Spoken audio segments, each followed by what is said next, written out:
Good morning and welcome to the Black Creek Oyster Bay Services Committee for the Monday, December 9th, 2024. Where did 2024 go? We have nobody in attendance in the boardroom, so we don't need to go through the preliminaries of where the washrooms and the exits are.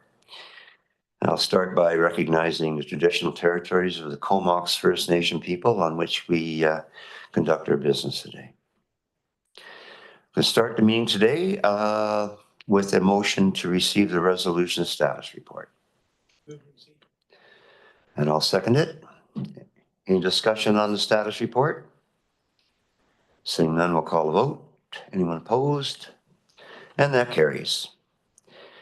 Now we're moving on to number one report, Black Creek Oyster Bay Water Service Bylaw Amendment. A report from December 3rd regarding the service area establishment bylaw amendment to include property on Schultz Road. And over to CAO. Thanks, Mr. Chair, and good morning to the directors. Kaylee Limert is our engineering analyst, and Kaylee will be introducing the staff report and available for any questions to follow. So Kaylee, over to you. Good morning. Good morning. Thank you through the CEO to the chair and director. The subject property owners of a property on the corner of Schultz and Oland Road are seeking to be included in the Black Creek Oyster Bay Water Local Service Area. The property would be easy to service as a water main that fronts the property was installed in 2020 and went on Schultz Road, making this property subject to a lake crumbers agreement. This property is currently going through a rezoning application, and an introductory staff report was given to the EASC on October 7th of this year and is waiting confirmation on servicing and comments from external referrals. If permitted to join the service area, the property owners would be responsible for paying the capital improvement cost charge, currently $6,058 before the fourth reading. Should the property be connected to the water system, CVRD will collect the connection fees and administer the collection of the latecomers fee in accordance of the agreement. That's all for me, but happy to answer any questions. Just one, can't you just stretch that out a little bit longer? We got a very short meeting here. And Director Rice came all the way from the North Country. Director, you have any questions? No questions? No questions here. This is sort of cut and dried. It's been a long time coming. So I'll be in favor of supporting it. So there's no more discussion on receipt. Anyone? Did we move receipt? Yes, so on receipt. So I'll second it. Then on the moved and seconded motion on receipt, any opposed? And that carries. And the recommendation attached?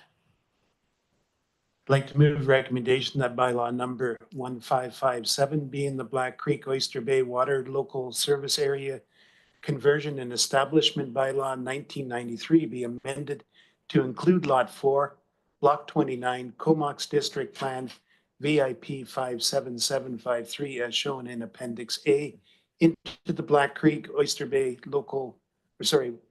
Oyster Bay Water Local Service Area. Thank you. And I'll second it. And further that. And further that the directors for Electoral Area C, Puntage Black Creek, and Strathcona Regional District, Electoral Area D, Oyster Bay and Bud Lake, as participants in the Black Creek Oyster Bay Water Local Service Area, consent to the amendment of the Service Establishment Bylaw in writing. And finally, that the board consider adoption of amending the bylaw. Thank you very much. I already seconded it, so pretty cut and dried. Seeing no lights, seeing no discussion. Call a question on that. Anyone opposed? And that carries. Thank you very much, gentlemen. And number two is our water drought restrictions and conservation update report from December the 2nd, 2024 regarding drought conditions and water restrictions implemented during spring, summer, and fall of 2024 for receipt. Moved receipt and seconded. Thank you. And over to Crystal Rose. That's right. Yeah. Crystal Rose is our senior manager of water and wastewater services and will be introduced this report. Chris. Thank you, Mr. CAO. Thank you, James, through the chair. So this is the second annual drought kind of closeout report.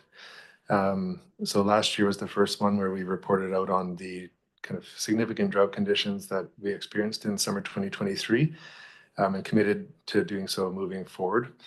So this was the first year that we implemented the monthly kind of dashboard, just showing the drought and water conservation measures in each of our water local service areas. And so, yeah, so this report is reporting out on summer 2024. So every year is very different in this neck of the woods. And while we started out in a deficit, we had a very, very low snowpack. We were saved by some intermittent rainfall over the summer, so it was not we did not reach the depths of drought that we had experienced in prior years, and that was reflected in the level of water restrictions that each of the services were required to go to. So none of the service areas, including BCOB, entered level 3 in summer 2024. And all restrictions were removed by October 1st of this year. Yeah, I think that's all to report, really. But happy to answer any questions about this summer and the approaches we took for water conservation. I'll give Director Rice her shot. No comments? Well, I have a question. It's just ask, I guess it shouldn't be asking engineers to speculate on anything. It's all either fact or it's not. But as a person that's actually taken that bumpy ride all the way up to Pearl Lake, which is the very head of the watershed, I believe, and the fact that this is an uncontrolled river, a couple of questions.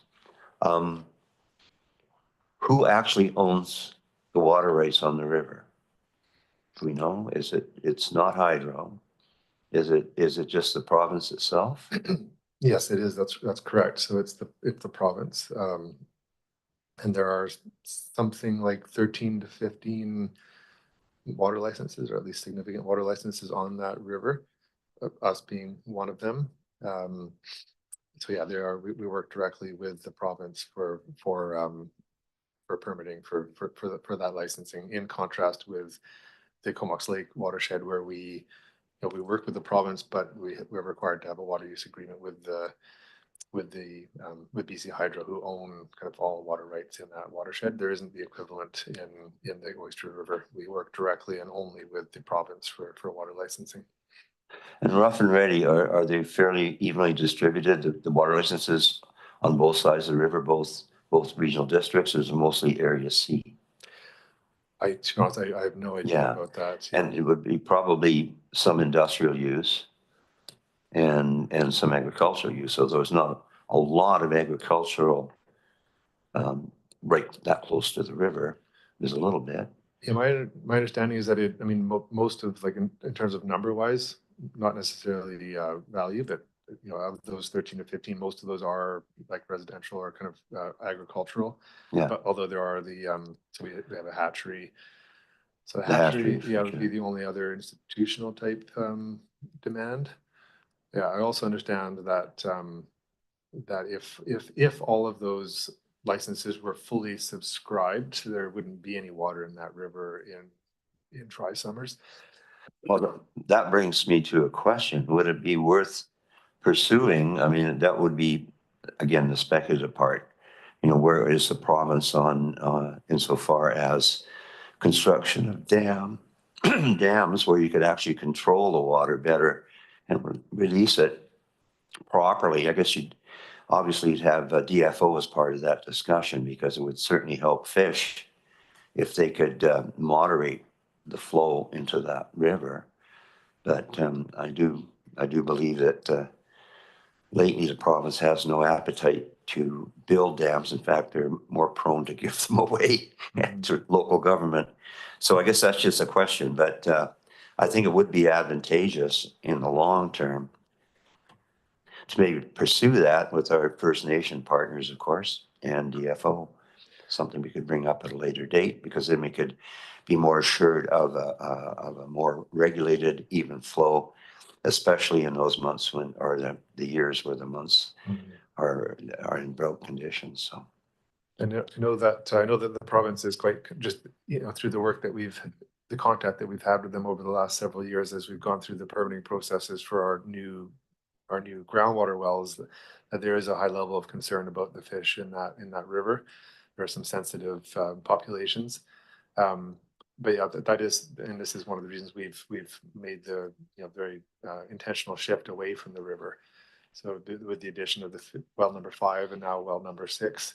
So what they do, because this is an unconfined aquifer, the river is basically the visible, the visible part of that aquifer, and it's on both sides of the river. It's just a sand and gravel bed. So yeah, the underground river is bigger. Exactly. So and deeper, right? So we could have the river entirely disappear back into the ground, and still have water in our groundwater wells. So that's the approach that we've taken, rather than relying on that infiltration gallery, which relies on having a certain level of water in the river.